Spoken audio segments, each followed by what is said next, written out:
कराची में तरक्याती काम हो रहे हैं और तकरीबन 2 महीने में तो सिर्फ केडीए केएमसी ने रेन इमरजेंसी के नाम पे तकरीबन कोई 5.5-6 अरब रुपए खर्च कर दिए। इतनी तरक्की हो रही है, आप कह रहे हैं कुछ हो ही नहीं रहा शहर में।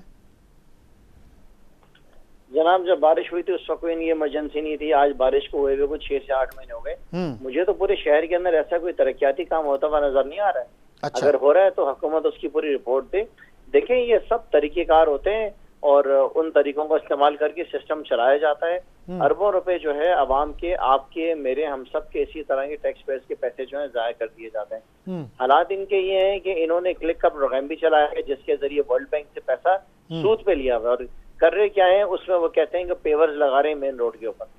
तो अगर आप तरक्याती कामों की बात करें तो मैंने तो कराची के अंदर पिछले 15-20 साल के अंदर कोई तरक्याती काम देखा नहीं है। इक्का दुक्का कोई फ्लाईओवर या अंडरपास बन गया होगा तो बना होगा।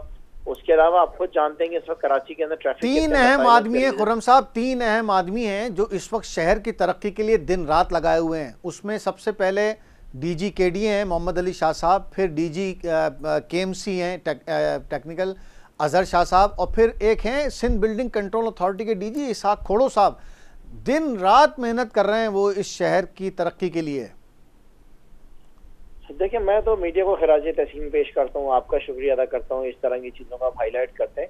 मैं आपसे गुजारिश करूंगा आप मुझसे जरूर ये डिटेल शेयर करें और मैं इनके ऑफिस में जाऊंगा। अगर आपको इन्होंने दिया तो मैं देखता हूँ कि मुझे कैसे नहीं देते हैं इसकी डिटेल। इनकी तमाम डिटेल्स देंगे, सिंध असेंबली में इसको हाईलाइट किया जाएगा। जिन जिन जगहों पे इन्होंने तरक्याती काम की डिटेल्स निकाली होंगी वहां पे ऑन ग्राउंड जाके उनका अदालत को तो नहीं बता रहे, अदालत को तो बस उन्होंने एक डॉक्यूमेंट जमा करा दिया, जी हमने ये 40-40 करोड़ रुपए के खुर्रम साहब ठेके, 40-40 करोड़ रुपए के ठेके बगैर टेंडर जारी हो गए। अदालतों की क्या हैसियत है इनके सामने। अदालतें तो बेचारी हमारी ऑनरेबल जजेस हमारे कोशिश करते हैं कि इनको अदालतों में लेकर आए, लेकिन आप देखें ना कि आप बता रहे हैं कि मोहम्मद अली साहब की अदालत के अहकाम हैं कि उनको कहीं पे लगाया ना जा सके क्योंकि उन्होंने जो है एयरपोर्ट के आसपास की जो जमीनें हैं वो कहीं किसी को दे दी थी। तो उसके बावजूद भी अब आप बता देंगे उनको लगाया गया है। तो असल में अदालतें भी कितने सारे केसेस हैं, हजारों लाखों केसेस है जिनके उलझी हुई हैं और ये फिर अपना काम बताते रहते हैं। कानून को तो फॉलो किया नहीं जाता। देखे ना कि 15 साल हो गए पाकिस्तान पीपल्स पार्टी को इख्तियार में। आज भी अगर आप सूबे सिंध का हाल देखें तो बच्चों के स्कूल में तालीम नहीं, अस्पतालों में इलाज नहीं, पीने का पानी नलकों में मुयसर नहीं, स्ट्रीट क्राइम आपके सामने है। और ये सिर्फ कराची शहर की बात नहीं कर रहा हूँ, अगर अंदरूनी सिंध आप जाएंगे तो वहाँ पे डाकुओं का राज मिलेगा। लड़काने में आज भी जो है एड्स के मरीज आप जाएं चंदका हॉस्पिटल के अंदर, एशिया के अंदर सबसे ज्यादा रिकॉर्ड उसका कायम हो गया है। कुत्ते काट जाते हैं, उसकी दवाइयां नहीं मिलती हैं। आज भी गंदम की बोरियां जो चोरी हो रही हैं, सड़ रही हैं, खराब हो रही हैं। और उसके साथ साथ आप देखें कि थर में आज भी बच्चे मर रहे हैं। आज भी थर के जितने भी आरओ प्लांट्स है वो बंद है। तो पाकिस्तान पीपल्स पार्टी में सवाल है कर क्या रही है भाई।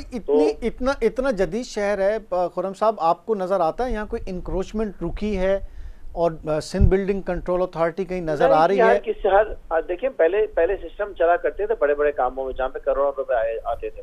आज सिस्टम तो छोटी छोटी चीजों में, पत्थरों में भी सिस्टम चल रहे हैं। आप समझे मेरी बात को, पत्थरों में भी सिस्टम चल रहे हैं, नौकरियों में भी सिस्टम चल रहे हैं, हर चीज पे सिस्टम जो है वो ऑन हो चुका है सूबे सिंध के अंदर। तो मुझे तो कभी कभार बड़ा दुख होता है, हालांकि मेरा ही सूबा है पंजाब और केपी भी, लेकिन जेलसी होती है कि मेरा पंजाब भी आगे जा रहा है, मेरा केपी भी आगे जा रहा है, लेकिन मेरा सिंध पीछे जा रहा है। अब मैं तो सिंध के वोट लेकर आया हूँ, सिंध वालों ने मुझे वोट दी, मैं सूबे सिंध का जवाब दे हूँ, लेकिन सिंध का जो दिल है उसका शहर कराची वो भी बर्बादी की तरफ जा रहा है। सब मिले में आपस में, इनके इत्तेहादी भी इनसे मिले में, सब मिलकर खा रहे हैं। साहब आपको आप केडीए और एसबीसीए कभी गए हैं? इतने रोजाना की बुनियाद पे अरबों रुपए की प्रॉपर्टी की ट्रांजैक्शन होती है, लेकिन केडीए के पास अपने मुलाजमीन को देने के लिए तनख्वाह नहीं है और आपको भी पता है फाइल कैसे मूव होती है। अरबों खरबों रुपए की रिश्वत है, कोई देखने वाला नहीं है। असल में आवे का आवा ही टेढ़ा है ना। जो हुक्मरान है उनका आपको पता है क्या हाल है।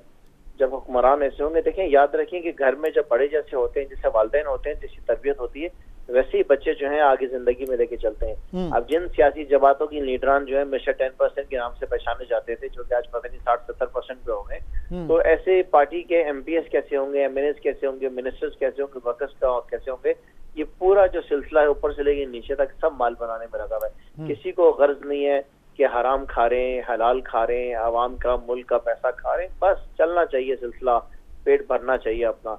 मुल्क जाए खड्डे के अंदर, इनको क्या फर्क पड़ता है। आप समझते हैं कि इंक्रोचमेंट के लिए कोई यहाँ पे एंटी इंक्रोचमेंट ड्राइव कोई नजर आई है आपको अभी माजी करीब में, और शहर में कोई आपको ऐसी जगह नजर आई कि जी कब्जा खत्म? कराची में कोई तरक्याती काम होते हुए नहीं देखा है। कराची का बहुत बुरा हाल है। कराची में लोगों के पास नलके में पानी नहीं दे सकती। पीपल्स पार्टी 15 साल हो गए हैं, 5वां दौर सूबे सिंध में नलकों में लोगों को पीने का पानी फराहम नहीं कर सकती है। अब तो पाइप के जरिए गैस आना भी बंद हो गई है। आप मुझे बताना कि जब से इमरान खान गए, कराची को जो एडिशनल बिजली दी गई थी वो भी वापस ले ली गई है कि इलेक्ट्रिक की तरफ से। सो ये हाल है जनाब, अल्लाह ही रहम करे हमारे सूबे के ऊपर। नहीं तो अब ये जो अब जो ये सूरत हाल है, तो वो तो कह रहे हैं कि जी हमने इतनी ज़बरदस्त बसें चलाई हैं, अब तो 15, 20, 25 रूट्स पे बसें चल रही हैं।